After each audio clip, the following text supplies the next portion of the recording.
જાય છે પોલીસ સ્ટેશનમાં, પણ સામાન્ય માણસને ફરિયાદ લખાવી હોય ને તો 10-15 લોકો હારે લઈને જવું પડે છે. મારી વાત સાચી છે કે ખોટી? કહો તો ખરા.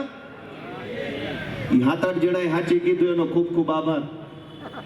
મિત્રો, તમે એક વાત વિચારો કે ગુજરાત આખાના પોલીસ સ્ટેશનોમાં કોઈ ગરીબ માણસે, કોઈ સામાન્ય માણસે, કોઈ નિર્દોષ માણસે, કોઈ પીડિત વ્યક્તિએ ફરિયાદ લખાવવા જવું હોય, એકલો નથી જઈ શકતો. 10-15 લોકો કે પોતાની જ્ઞાતિ સમાજને 5-25 જણા લઈને જવું પડે છે. આ વાત સાચી છે કે ખોટી? પોલીસ સ્ટેશનમાં એકલા નથી જઈ શકાતું. અને ટોળું ના લઈ જાઓ તો તમારી કોઈ વાત સાંભળતું નથી. 10-15, 20-25 લોકો ન લઈ જાઓ તો તમારી કોઈ વાત નથી સાંભળતું. વિચાર કરો, એકલા માણસનું કોઈ વજન નહીં, એકલા માણસની કોઈ ઇજ્જત નહીં, એકલા માણસની કોઈ આબરૂ નહીં. ટોળું લઈને જવું પડે, 50-100 લોકો લઈ જાવી, ત્યારે તો ખાલી વાત સાંભળે. હજુ FIR લખવાની કે મામલતદાર ઓફિસના કામની તો વાત જ નથી. તમે વિચાર કરો કે આ કઈ પરિસ્થિતિ છે જ્યાં એકલો માણસ સરકારી ઓફિસમાં ન જઈ શકે? દુનિયાના કયા દેશમાં આવું છે? આપણા બધાના સગાઓ, પરિચિતો, મિત્રો બધા વિદેશોમાં, કોઈ અમેરિકામાં, કોઈ કેનેડામાં, કોઈ ઓસ્ટ્રેલિયામાં રહે છે. એને પૂછો કે અમેરિકામાં ટોળું લઈને જવું પડે છે પોલીસ સ્ટેશને, કેનેડામાં ટોળું લઈને જવું પડે છે, મામલતદાર ઓફિસે કોઈને હારે લઈ જવો પડે છે.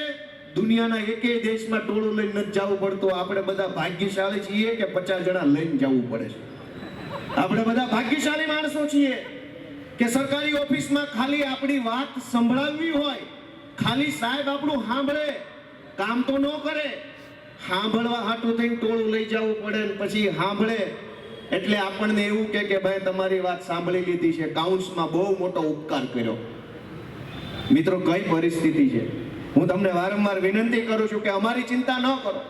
ગોપાલ ઇટાલિયા ઉપર બિલકુલ રહેમ ન કરતા, ગોપાલ ઇટાલિયા ઉપર દયા ન ખાતા, પણ તમારા પોતાના ઉપર, પોતાના બાળકો ઉપર, પોતાની માલ મિલકત ઉપર, અધિકારો ઉપર તો થોડીક દયા ખાજો કે આવી હાલતમાં નથી જીવવાનું, આનાથી ઘણું સારું જીવી શકાય એમ છે.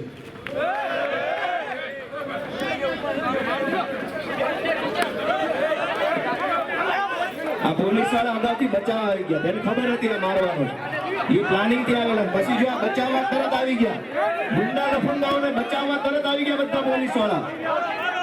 આને બચાવવા માટે જ આવ્યા હતા બધા, એને પહેલેથી ખબર હતી. આ બધા એટલે પહેલા આવીને ગોઠવાઈ ગયા હતા, પહેલા આવીને એટલે ગોઠવાઈ ગયા હતા કે એને ખબર હતી.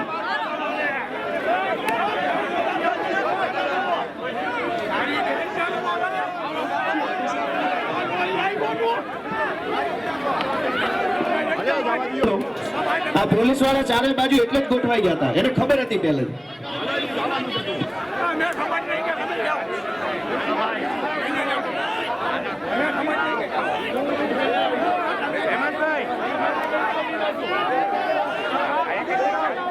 હસલમભાઈ, હું તમામ આપણા કાર્યકરોને વિનંતી કરું છું, તમામ